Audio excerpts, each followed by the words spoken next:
Rupiah melemah 5 hari beruntun melawan dolar Amerika Serikat pada perdagangan 4 November 2022. Rupiah ditutup terkoreksi ke level 15.735 per dolar Amerika Serikat dan menjadi yang terlemah sejak April 2020. Sepanjang pekan, rupiah melemah sekitar 1% dan sepanjang 2022 terkontraksi 9%.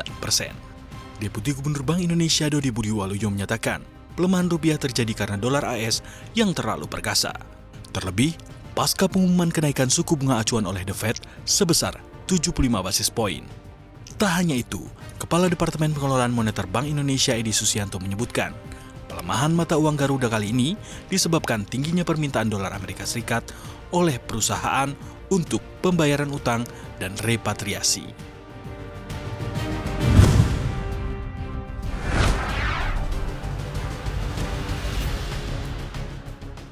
Bank Indonesia dan Monetary Authority Singapura menyepakati perpanjangan perjanjian kerjasama uang bilateral.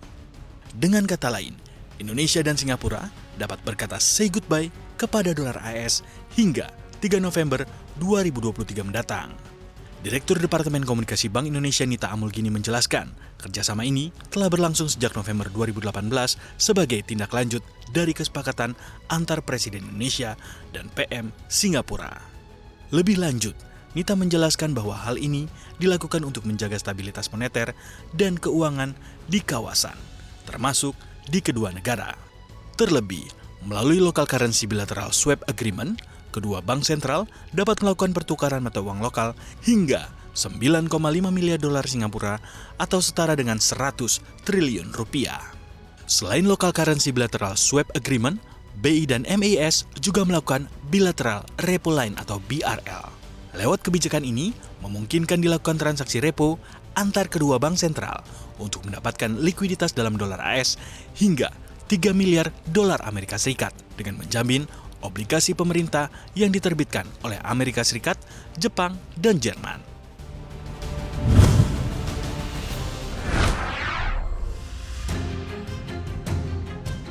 Pemerintah memutuskan untuk mengerek tarif cukai rokok elektrik sebesar 15% setiap tahun hingga 2027 mendatang.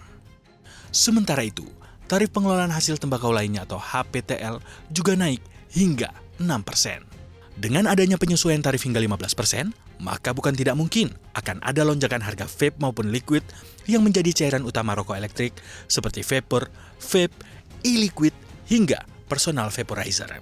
Ada sejumlah merek besar rokok elektrik yang dijual di Indonesia. Berikut simulasi harga rokok elektrik dengan kenaikan cukai rokok 15%. Merek rokok SMOK yang dibanderol Rp125.000 akan naik menjadi Rp143.750. Sementara UL yang dibanderol Rp30.000 naik menjadi Rp34.000. Sementara IQOS yang dibanderol Rp130.000 naik menjadi Rp149.500 dan sebagainya. Sebagai catatan, perhitungan ini didasarkan pada rata-rata harga jual rokok elektrik yang dijual di e-commerce lokal.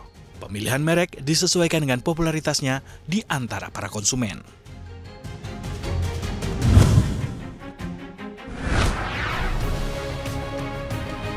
Elon Musk, bos Twitter yang baru, mulai memangkas pekerjanya. Kabar PHK ini diinformasikan oleh perusahaan dalam sebuah email kepada karyawannya.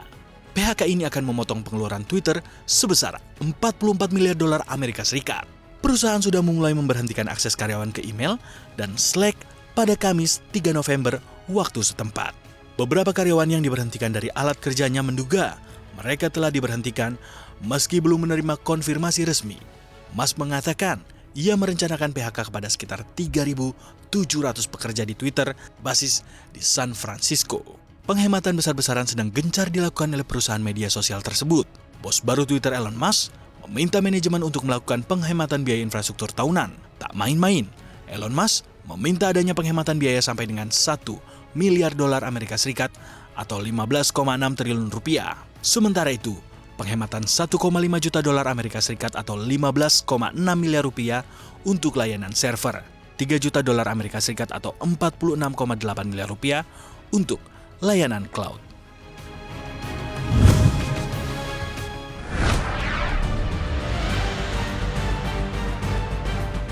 Inggris kian merana.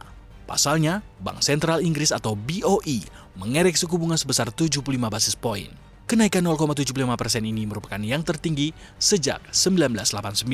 Kenaikan ini pun menempatkan suku bunga ke level 3% yang juga tertinggi sejak 2008. Gubernur BOE, Andrew Bailey, mengatakan, laju inflasi yang kian mendidih perlu diperangi karena akan berdampak menuju resesi.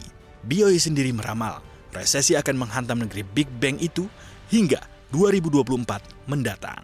BOE mengatakan, inflasi Inggris akan mencapai puncaknya pada 10,9% di tahun ini. Sementara, PDB Inggris diperkirakan mengalami kontraksi 0,5% di kuartal 3 2022 dan diproyeksikan turun 0,3% pada kuartal 4 2022.